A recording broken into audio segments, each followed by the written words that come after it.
সবচেয়ে খারাপ লাগে কোথায় জানেন? যে আজকে সেই ফ্যাসিস্ট মহিলা বিদেশে বসে এতটুকু অনুশোচনা নেই, এই সমানে বাংলাদেশকে আরো অস্থিতিশীল করার চেষ্টা করছেন, যেটাকে আমি মনে করি যে একটা ক্রিমিনাল অফেন্স, যেটা মানবতার বিরুদ্ধে একটা অফেন্স। এই জিনিসগুলো থেকে যেন আমরা বেরিয়ে আসতে পারি, আমরা যেন বারবার মনে করি আমরা আমাদের পেছনে এই ঘটনাগুলো ছিল। ওই যে ওখানে বসে আছেন আমার বোন, আমার তুলির মা, ইমনের মা, সুমনের মা, অসংখ্য যে সব বসে আছে এখানে। বংশালের একটা ফ্যামিলি ছিল, আমার নামটা ভুলে গেছে, বংশালে আমি গিয়েছিলাম, বাবা মারা গেছে তখন অলরেডি, ছোট্ট বাচ্চা। এই পরিবারগুলো কিন্তু অত্যন্ত কষ্ট করেছে, কষ্ট করছে এখনো। তাই আমার মনে হয় যে আমাদের ফোকাসটা এখন হওয়া উচিত, আগে পরিবারগুলোকে বাঁচাতে হবে, তাদের সন্তানদেরকে শিক্ষিত করতে হবে, তাদেরকে উপযোগী করে তুলতে হবে। এই বিষয়টাও যেন আমরা সবাই খেয়াল রাখি। আমি অনুরোধ করব যে তুলি বিষয়টা নিয়েও কথা বলবে, আমরা বলছি, আমি বললাম যে আমি আজকে গিয়ে চিঠি লিখব এবং আশা করি আমাদের মাননীয় প্রধানমন্ত্রী, যিনি আমাদের এই আন্দোলন সংগ্রামের আরেকজন প্রতীক, তিনি এই বিষয়টাকে গুরুত্ব সহকারে দেখবেন। কালার এক্সপার্ট এবং ডার্ক স্যাপ সমৃদ্ধ অরিক্স অ্যাডভান্স ডিটারজেন্ট পাউডার, আপনার লন্ড্রি এক্সপার্ট। আজকে আমরা নির্বাচন করেছি, কেউ মন্ত্রী হয়েছি, কেউ এমপি হয়েছি, কেউ বড় বড় চাকরি করছি, আমাদের সচিব মহোদয় এখানে আছেন, সবাই আমরা ছবি তৈরি করছি, কিন্তু যারা এর জন্যে চলে গেছে তারা কিন্তু তাদের সন্তানরা একটা অনিশ্চিত ভবিষ্যতের মধ্যে পড়ে আছে।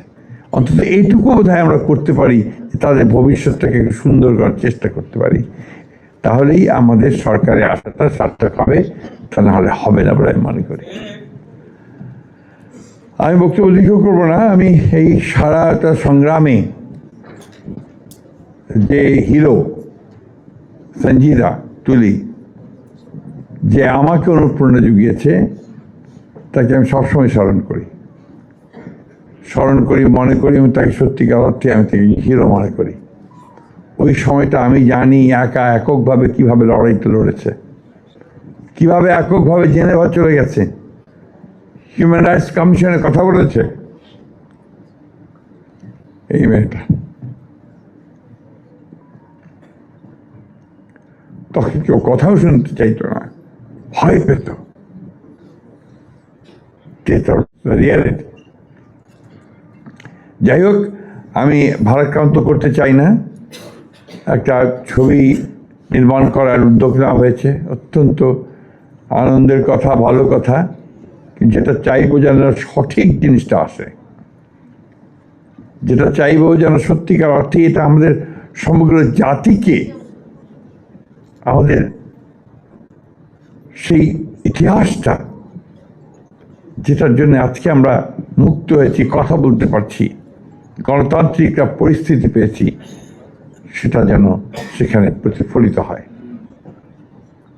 আমাদের দুর্ভাগ্য যে আমাদের অনেকগুলো জাতীয় সংগ্রাম হয়েছে, লড়াই হয়েছে, যুদ্ধ হয়েছে, তো আমার কাছে মনে হয়েছে যে 52 ভাষা আন্দোলন ছাড়া আর কখনো খুব বেশি উচ্চমানের সাহিত্য বা কবিতা খুব একটা আসেনি আমার কাছে মনে হয়েছে।